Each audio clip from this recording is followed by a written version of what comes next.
Welcome back to the Airman Harris Show. No free promo. As y'all can see, I moved back a little bit from the camera. I realized I was so close. You can see all the blemishes and bruises and everything. No, y'all know that skin clear. I need to shave though. But no, I moved back a little bit. It's still raining outside. Me and the boys did make it to the track yesterday. We getting that work in. Try to get out there every day, every other day. They wanted to come back, do push-ups and work out. They got a basketball club today, so I gave them a break. We definitely gonna get out today. We definitely gonna get out this weekend to get on that track, get the cravings, get on that court. We was gonna go to the park and get some shots up, but ever since they redid the court, they got like that little Gus Macker, the main court at the Gus Macker, them little tiles they put down. So as soon as you have your feet wet, as soon as you step on it, you're gonna slip and fall. So every time the ball go in the grass, you step in the grass, it's real slippery, so we didn't go. But like I said, we got work in on the track all weekend. Anybody in the area, y'all wanna get out there with us, come on out there, get that work in with us. Y'all know how we do. Also, prayers to the people in Mineral Wells, Texas. It's about an hour, 15 from here, right outside Weatherford, going towards Fort Worth. A couple days ago, they got that tornado. Thank God there wasn't no casualties, nobody died, so as far as I know. So, prayers to them. I'm just happy it didn't come this way. Happy we didn't get the hail balls and all of that stuff. So thank God for that too as well. Speaking of outside of here, right up in Grapevine, what's that, like 15, 20 minutes, 30 minutes up the road, some guy working at Chick-fil-A. Already knew it was one of us once I heard the story too. I didn't even have to see the picture of the guy. But he works at Chick-fil-A. He rings up 800 things of macaroni and cheese. Like 800 orders of mac and cheese. Then refunds them back to his own accounts, back to his credit card. I'm just like, man, like, come on, bro. Like, it's better ways, there's other ways. Don't do 80K back to your card. Like, 80K worth of mac and cheese? It's funny, man. It's funny to me, but he got in trouble with property theft, money laundering, evading arrest, all that good stuff. So hope you have fun doing that. Speaking of driving and everything else, like I told you I was doing yesterday, I had this lady in my car. She called me Nick Canyon. I'm sure she meant Nick Cannon, but I told her how many kids I had. She just kept calling me Nick Cannon the whole ride. I'm like, no, I don't have that many. I think Nick got over 10. I'm not touching 10. So I don't have that many. She did make me mad too. She was an older lady, so I kind of kept my composure. Y'all know how I am. Like, I don't like people tearing my stuff up, messing my stuff up. Y'all know how I was when the boys let somebody mess up the rim and touching my fishing pole. Y'all know how I get when somebody touching my stuff and not treating it properly. But anyway, it's kind of high up, getting in my truck. It's a Denali, so it's kind of high up. It's hard for some people to get in. So she's an older, heavy-set lady. She had a walker that had to put in the back and everything. But as she's trying to get, she's like, I'm only 5'5". I used to get in these things back in the day. It was so much easier. But as she's trying to get in my truck, most cars have the little thing that you grab onto up here. And my truck is like, it's right in the front, so you grab it in the front. Well, she's rigid, I'm like, it's right in the front. So instead of her grabbing that, this lady grabs my TV screen. I got two TV, one on the back of each seat, the back of the seat so the kids can watch TV in the back. She grabs my TV. I'm just like, lady, if you don't let go of my doggone TV, like, you break my TV off, you gonna have a problem. Uber gonna have a problem. Like, everybody gonna have a problem. You pull my TV off of this thing, like, for real. I'm like, if you need some help, like, hey, I'll reach back, and grab your arm. I'll pull you in now if you need some help. I'll pull you in. I'm skinny, but I got a little strength. I've been doing these push-ups to these kids. But don't grab my TV screen. But no, that's me bending a little bit. But moving right along, what we got next? I read a little bit of the Steve Kerr interview. I just skimmed through it and, pick out what I want to pick out. The thing that stuck out to me was Steve Kerr mentioning that Draymond Green is the best defensive player, did you say ever? Ever. Steve Kerr played with Tim Duncan, he played with Jordan, he played with Scottie Pippen, he played with the great defender Dennis Rodman. But to say Draymond is the best ever, that's a huge accomplishment. it's coming from a guy who's definitely credible and definitely can make that statement by playing with those guys. You know, he's seen all them play. He's seen all them play defense. And to me, he's the best too, because you think about it, Ben Wallace can guard point guards. You've never seen Dennis Rodman guarding point guards.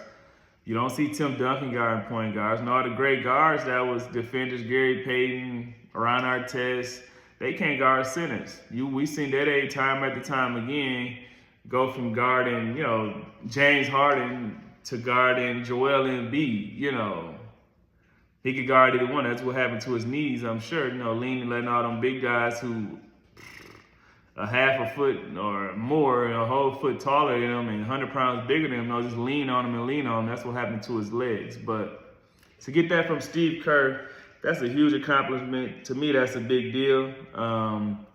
Also, Steve Kerr did say, and don't quote me on this, but he did say he would do everything for Draymond. But he did also say, how did he phrase it? He said he would do anything for Draymond, but there are some things that Draymond have done that he can't forgive. And honestly, that's just people, you know, to me, that's not a bad thing to say. Like, it is what it is. I mean, be honest, that's my brother, and I mean, look at us. But it is what it is. I mean, it's relationship. We're all human. So, you know, it is what it is. But then people, I saw Stephen A. Smith, who, it's so hard to watch Stephen A. I try to listen to him and Kenny little take on, and I fast forward a little bit to Kenny part. I heard a little Stephen A. They had an issue with him saying in 2016, or after the 2016 season, whatever the case may be, that they said that, you know, his offense or his game was kind of hindered, you know, due to Steve Kerr. And I agree. I tell people that all the time. Like, people like, oh, Steve Kerr put him in this position because that was the best. He made himself a great defender. I'm not saying that he was a bad defender, because we was taught at an early age, you know, the defensive principles, where to be at on help side defense, how to guard ball on defense. Like, we was taught defense early. Like, that was our thing. If you can't play, we knew how to play defense. We knew how to rebound. You know, that was our thing. But Dede was more so a scorer. I always say, you know, he was like, you know, at that, like, big job kids, like, they gonna score. Like, James, trade them, they could put the ball in the basket. I don't know how much of, that's how Shine is. I don't know how good of defenders they are, but they gonna put the ball in the basket. And they were just trying to say, oh, Draymond's never been a scorer. I mean, I know it was early on, but you look at elementary, you look at middle school, you look at high school, and then they was trying to say at Michigan State he wasn't much of a scorer. If you are averaging 16 points in college, you leading your team in points alongside the 10 rebounds you was averaging. That's a lot of points, especially for Michigan State. A defensive team and averaging that much in college, those are a lot of points. Like, nobody's averaging 25 points in college, especially and back then when people played defense. You know, it was low-scoring games. They was grinded out. They was defense. You know, it was tough to score. So to be averaging that back then and say you're not a defender. But I think they took out of context where they were just saying, like, you know, Steve Kerr didn't hinder him. He put him in the correct. I just think they just misheard it wrong. And his thing was like, yes, if I got Steph Curry, Kevin Durant, and Klay Thompson, absolutely I'm going to feed them the ball. But it's more so, it's more too like a confidence thing. It's like, everybody knows, it don't matter who we see everybody shoot. Of course, Klay got the perfect jump shot, Ray Allen, but Steph shoot from his chest. Reggie Miller had a funny jump shot. It don't matter how you shoot the ball as long as it go in, but it's 90% mental. It's all confidence. And once you lose that confidence, you know, it plays a part. Also, like I said with the big men, like your back, your knees, you ain't got no lift, so of course it's a line drive. Now it's confidence, now your knees, now your back. There goes your jump shot. If that's what y'all want to consider scoring, I mean, he still get to the basket, but I mean, even then, like, you don't even see him dunk no more. Granted, he's gotten older, don't get me wrong, the age has played a part as well. You know, Father Time is always undefeated, except with LeBron, who, whatever, that's a conversation for another time, but except for Brian. You know, he's still playing at a high level. He's not even dunking everything anymore. But I think a lot of that was taken out of context, the way they was trying to explain it, you know, whatever. And on this podcast, I mean, you vent and say what you need to say. If that's how you feel, that's how you feel. But whatever. They also were saying that, you know, Steve Kerr was saying he needed to control his emotion and all that, you know, if he wanted to be a head coach. People always like, you think your brother be a good head coach? And I used to say, yeah, I think he would. But now, at this age, I don't think he should be a head coach. Like, I mentioned Trey, Baby J, and them earlier on. Like, you know, we missed the chance with them. You got a nephew. I mean, I love you, Rashad, but I'm the only biological brother. You got your nephew over here. You got your son coming up. No, spend time with your family. Spend time with these kids, because trust me, I ain't saying you missing out, but you don't want to miss out on these things. Me spending this time with these kids, like all this time, like you don't want to miss out on these things. You want to be there to part of the development. You want to be there to see it. And coaching is just gonna have you just like you as a player, gone all the time.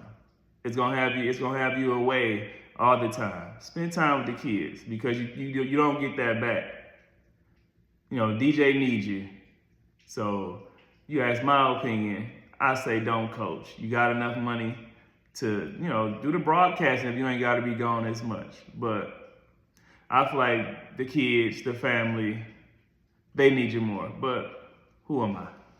Moving right along, y'all. The meat and potatoes, what y'all come to this podcast for. Rookie of the year, I was spot on with that one. I told y'all Cooper Flagg was going to get it.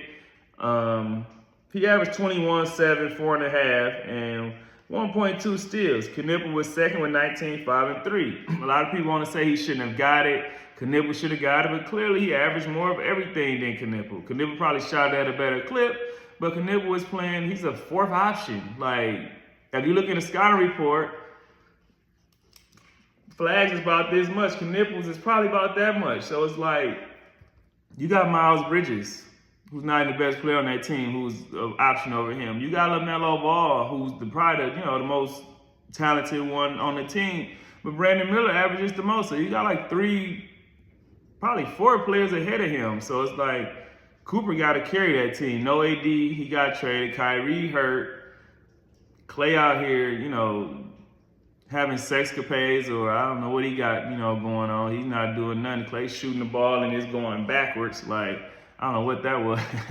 But, he had to carry that team. Granted, they didn't make it to, where they need to make it to, but they only made it to the play-in, and they count them play-in games as part of, how they judged it, and so be it.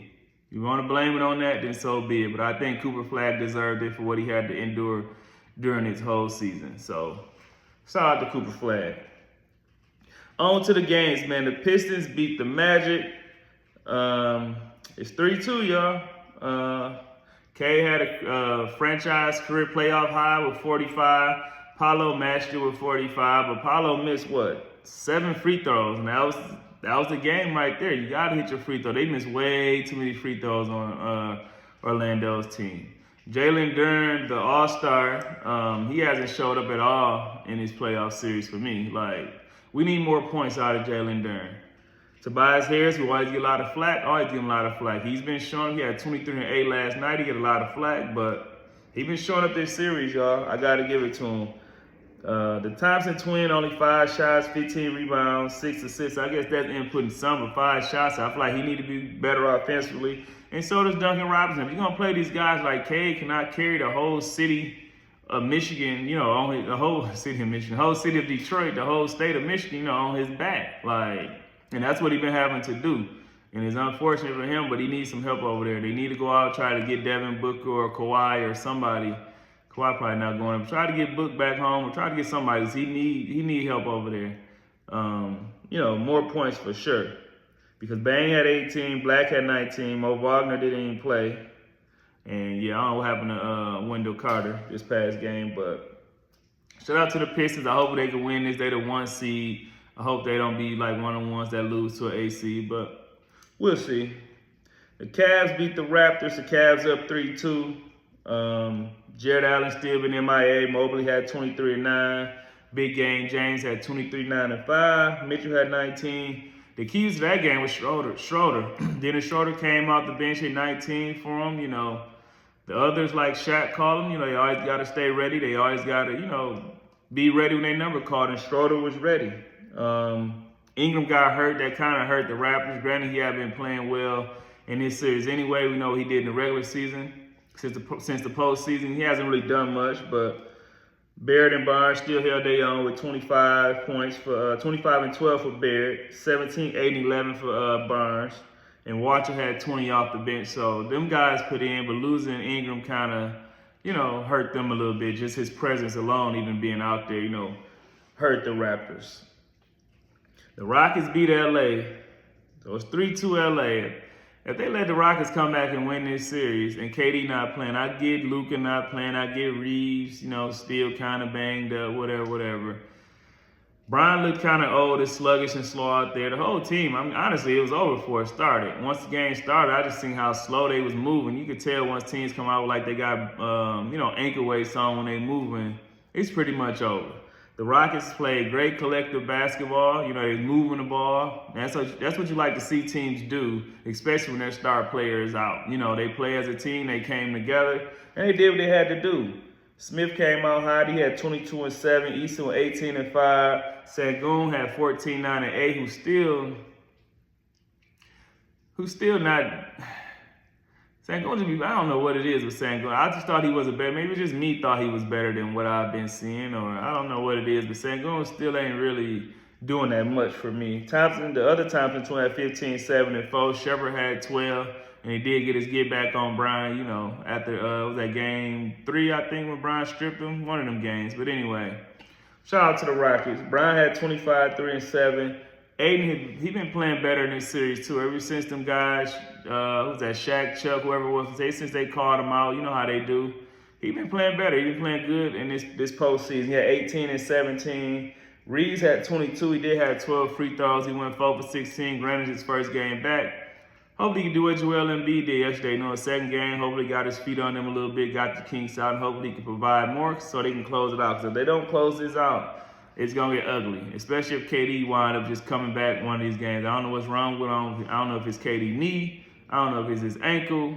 I don't know. But if he does come back, Lakers better look out, especially with Brian being, way over the hill at the age of 41. So Luke Kennard didn't give him none either. He only had 1 point on 4 shots. I mean, we already knew Luke Kennard wasn't really the star like that, but he got to get more than 4 shots because they relying on him, whether Reeves play or not. Luka not back, so Luke Kennard got to get more shots than that. He got to be more of an offensive threat if they're going to want to win. Marcus Smart had a lot of turnovers. I can't remember his numbers, but he did probably have like at least 6 turnovers, if not more.